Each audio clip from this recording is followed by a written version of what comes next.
Assalamualaikum dan hai buaya semua. Bertemu lagi dalam rancangan Tanya Pakar Pak Enma bersama-sama saya Nani Roslan. Okey, saya pasti yang sedang menonton ini rata-rata sudah pun bergelar ibu dan ayah. Sebab itulah anda menonton rancangan Pak Enma. Tetapi saya yakin mungkin ada di kalangan anda ni yang sedang berikhtiar untuk mendapatkan zuriat. Mungkin yang ketiga, yang kedua, ataupun ada saudara mara, sahabat handai yang dah lama teringin nak menyimak cahaya mata. Jangan risau, episod kita kali ini akan membincangkan mengenai ikhtiar zuriat IVF versus IUI. Yang mana satu lagi efektif agaknya? Jom kita tanya pakar.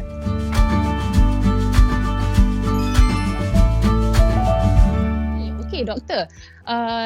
Kita semua nak tahu apa sebenarnya perbezaan antara IVF dan IUI dan apakah itu sebenarnya IVF dan IUI, doktor? Okey. Itu IUI ialah satu kaedah yang ringan. Apa yang terjadi pada masa itu kaedah IUI ialah itu sperma akan mengasingkan yang baik, yang kuat untuk dipindah terus kepada rahim. Dalam ini proses, telur yang berada di ovary tidak dikeluarkan, tidak diganggukan. Okey.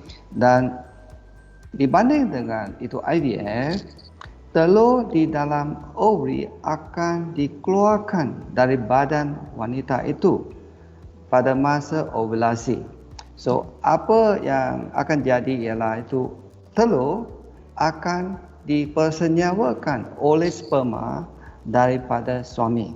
Selepas beberapa hari, bila itu embrio yang jadi, hanya yang sihat embrio akan dipindah dalam rongga rahim.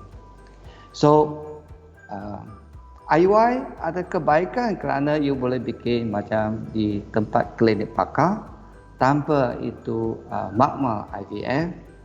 Tapi IVF mesti dilakukan di makmal IVF.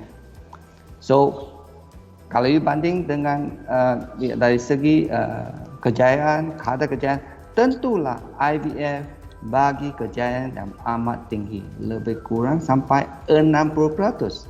Tapi IUI, IUI hanya 10%, 5% atau 20%. Beza sangat.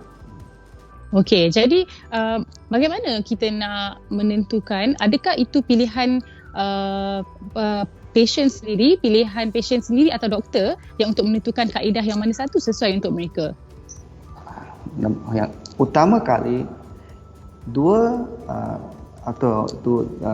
condition yang perlu ada dalam itu pasangan. Kalau you mau bikin itu IUI, nombor satu itu tube tidak boleh sumbat.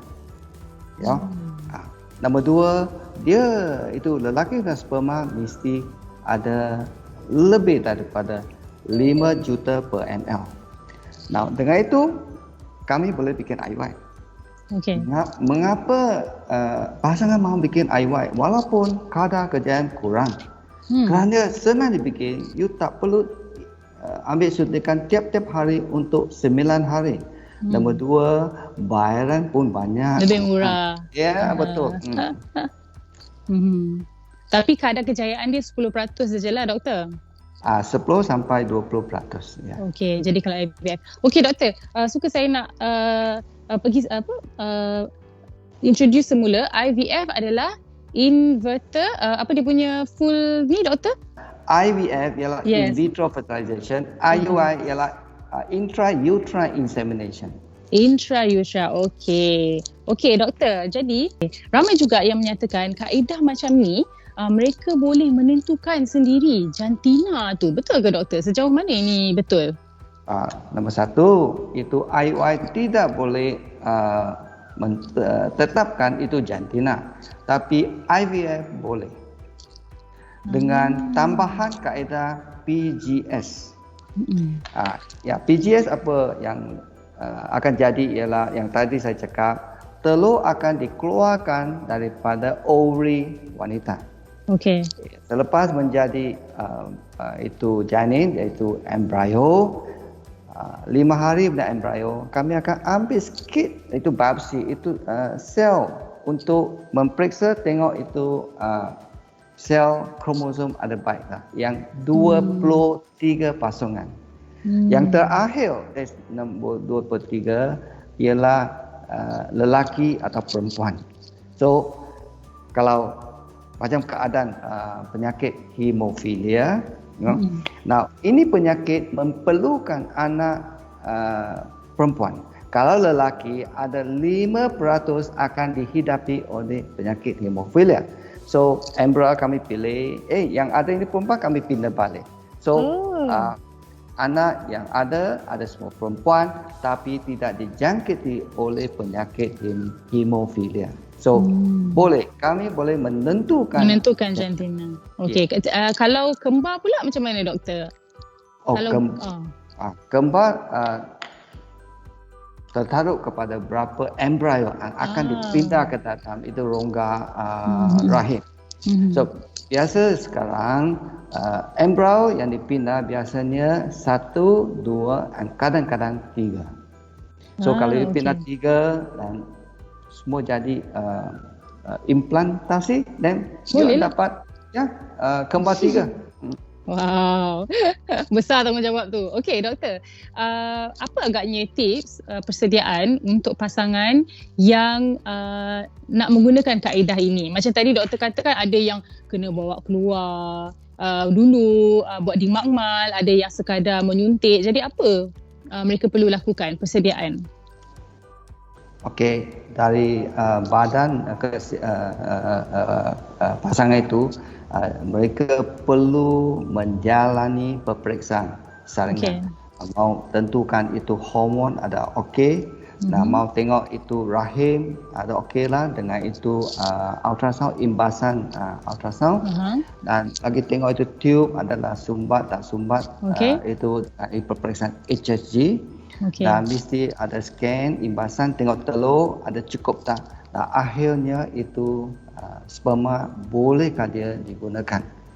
Now selepas itu mesti peperiksaan itu saringan, dan dari segi pasangan mereka perlu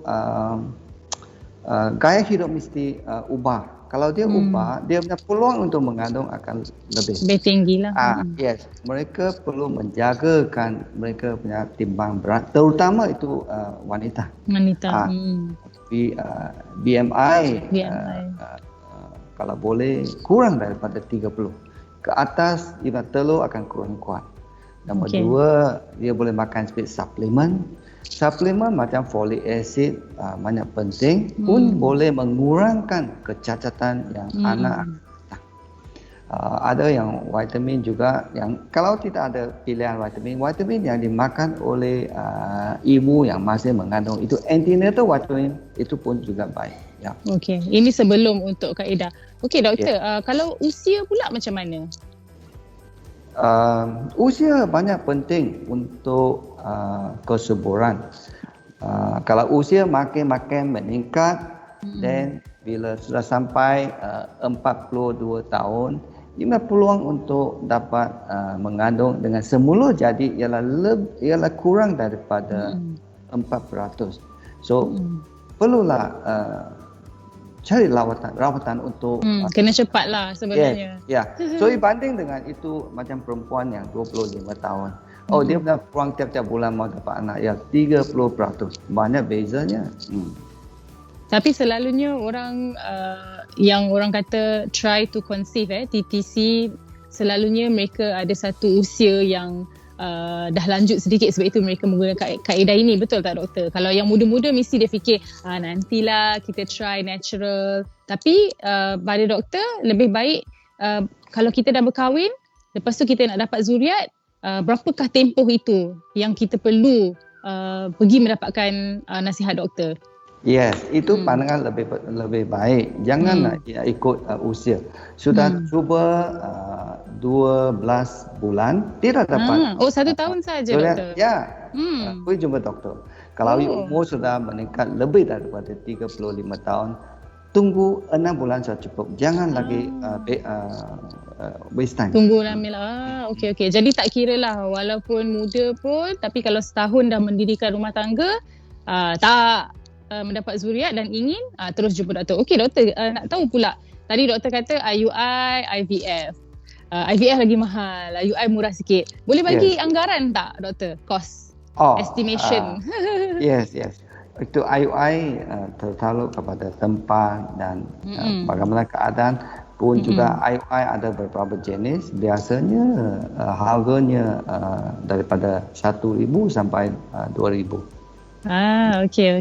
Kalau Dan banding dengan IVF kalau you guna itu low dose IVF, iaitu we call it mini IVF, lebih kurang 7,000, dan kalau IVF biasa akan sampai 20,000. So banyak beza. Yes. Okey Dr. T, thank you so much atas semua penerangan. Dan selepas ini kita akan kembali lagi, tunggu doktor, sebab kita ada satu lagi segmen, nama dia PM Tepi. PM tu doktor bukan Perdana Menteri tapi private message. Means kita dapat message ataupun kita dapat soalan-soalan daripada kita punya viewers untuk Dr. T sebentar lagi. So jangan ke mana-mana. Okay.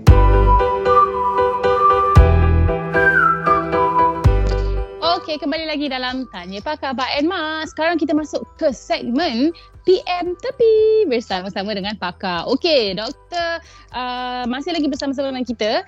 Okey doktor, kita nak tengok soalan daripada kita punya penonton, followers kita ni. Namanya Puan Nur Khadijah. Okey, dia tanya, jika semua proses ini gagal, IVF, IUI, berapakah tempoh untuk kita mula lagi sekali, untuk kita cuba lagi sekali? Berapa lama doktor? Kalau sudah kalah, tak jadi, tunggu 1 bulan sampai 6 bulan.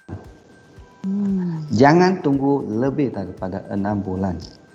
Kerana kajian sudah berlaku menyatakan kejayaan yang baik ialah dalam tempoh 6 bulan selepas kalah IVF yang pertama. Okey.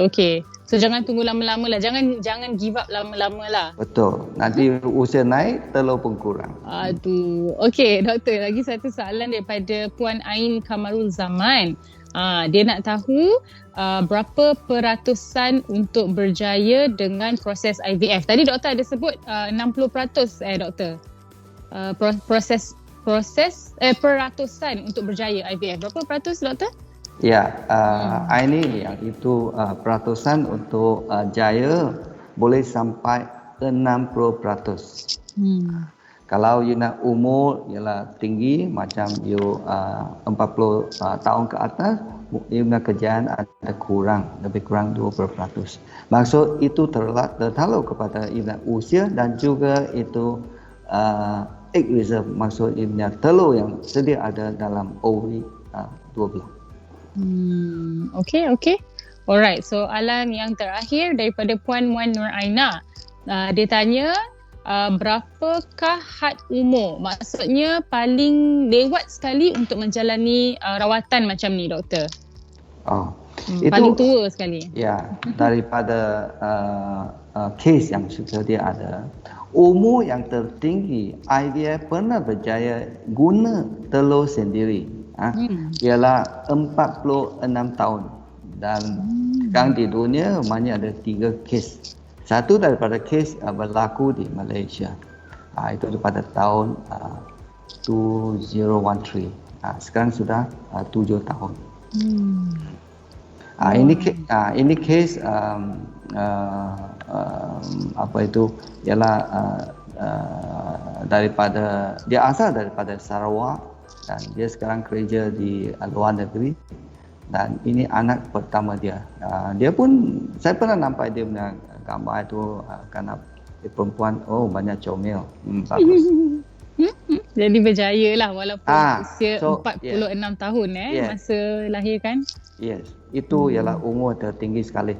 So nasihat ialah jangan tunggu sampai 46 tahun, kerana ini jarang boleh berjaya. Okey.